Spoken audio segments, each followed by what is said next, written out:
So, hello. I have already done all the videos for chapter 26 twice. And first time around, the audio did not record on any of them.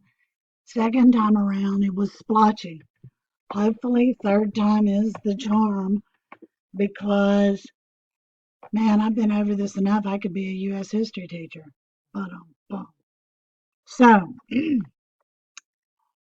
United States has been bombed. A lot of other places have been bombed. FDR gives a speech and he talks about last night Midway was bombed. Last night Guam was bombed. And it was all done by the Japanese. So we are now at war with Japan. And then a couple of days later, Germany and Italy declared war on us.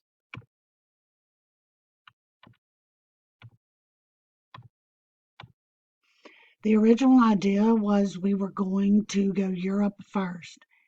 And that's still what we're planning to do.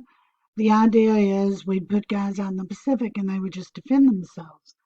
But where do you quit defending yourself and start trying to win? It's very hard to tell our guys to only fight to a certain level. And by 43, we have gained a significant edge in the Pacific, but still have not done anything in Europe. Stalin is upset. We have not, and by we I mean the Allies, we have not invaded along the French coast. So that means that the Soviets are fighting the Germans all alone. Couple of things. First of all, the Germans know we're going to have to come in on the French coast. It's just a matter of when and where. Secondly, the Soviets are like, well, the Allies are using us to wear down the Germans. Probably true. It wasn't that we wanted Soviets to die. We wanted the Germans to be fatigued. We wanted them to be more mentally defeated. We wanted more of them to be wounded and dead. Churchill could not stand Stalin, and FDR was either very, very clever in his dealings with him or did not recognize how dangerous he was. Anyway, the Holocaust. Our big excuse is always, well, we didn't know. Well, we, as in you and I, or, in this case, my grandparents, your great grandparents, really didn't know. The U.S. government did. And then in the middle of maybe 43, there were some magazine articles showing horrible pictures of dead bodies and whatever, but they were blamed on malnutrition, tuberculosis, the cold, things like that. And if you're only seeing 70, 80, 90, and yes, I know those are human beings, but that's not like seeing 70, 80, 90,000. There is the St. Louis, and I'm talking to Gallus on the phone the other day, and there's the cruise ship at that time that still hasn't found a place to dock. It's got all these corona patients on it. And they're going from port to port, and they're being turned away, and it's becoming a death ship. And I just out of the blue, Gallus is talking to me. He says, how wrong it is. And I said, well, you know what that reminds me of? And without even pausing, he screams in the phone, the St. Louis. And I'm like, yeah, the St. Louis is a ship of little over 1,000 Jews that escaped from Germany. They are fleeing, and nobody will let them in.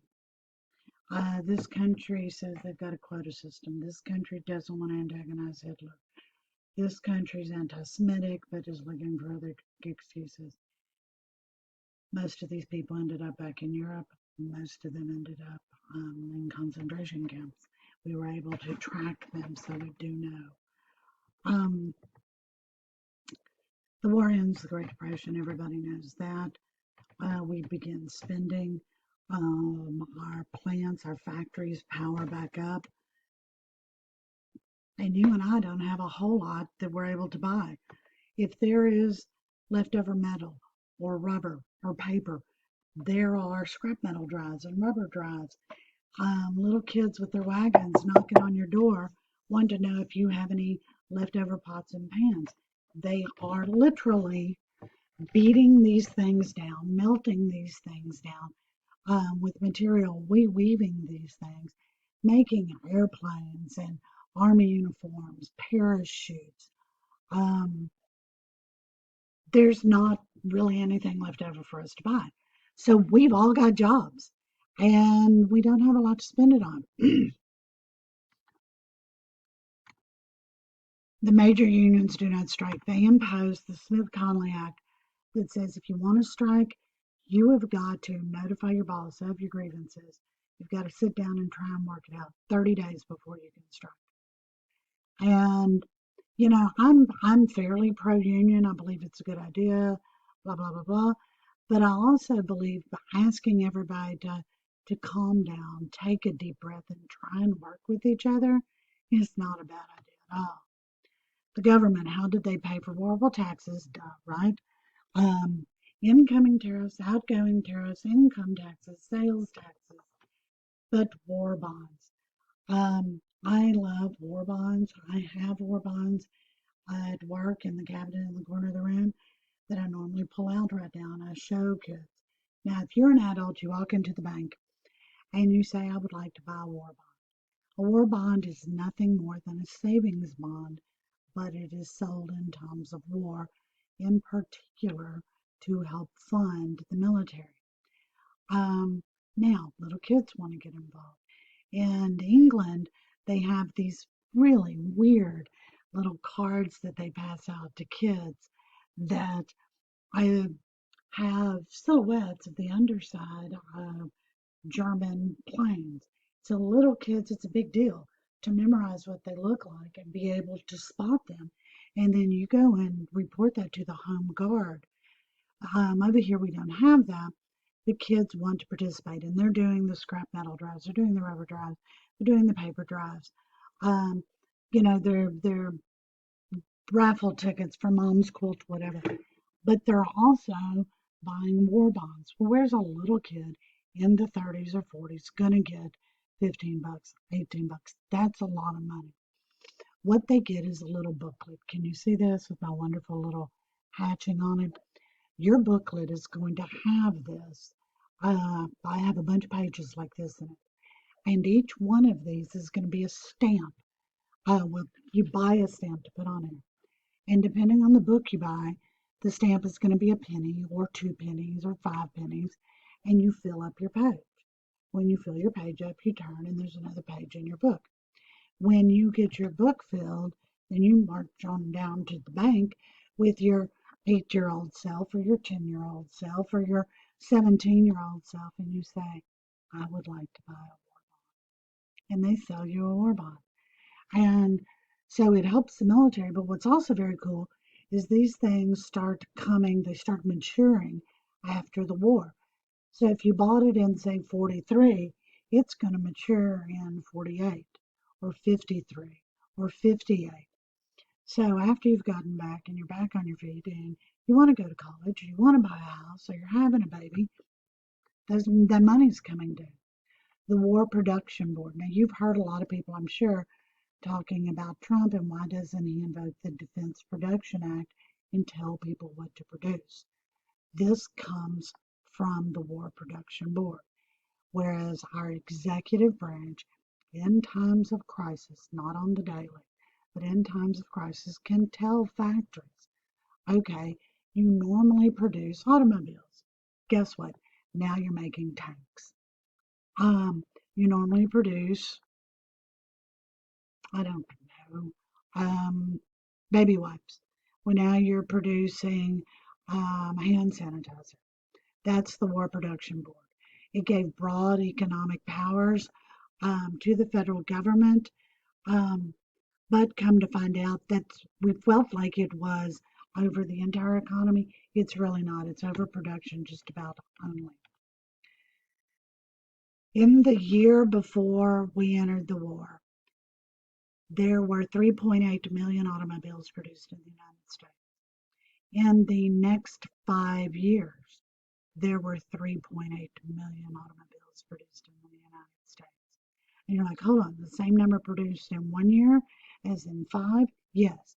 You drove your old car so that the car factories could produce airplanes, tanks, jeeps, technology, production, radar, sonar, everything is improving dramatically. And during the war, everybody wants to. FDR had more or less promised a lot of the African American support groups that he would desegregate the military. He did not. Um, I believe he wanted to, but I believe that FDR was one of those guys that saw the bigger fight. And, well, he didn't. Whatever excuse I want to make, he didn't. So, Philip Randolph, I know you remember him, brother of the sleeping car porters.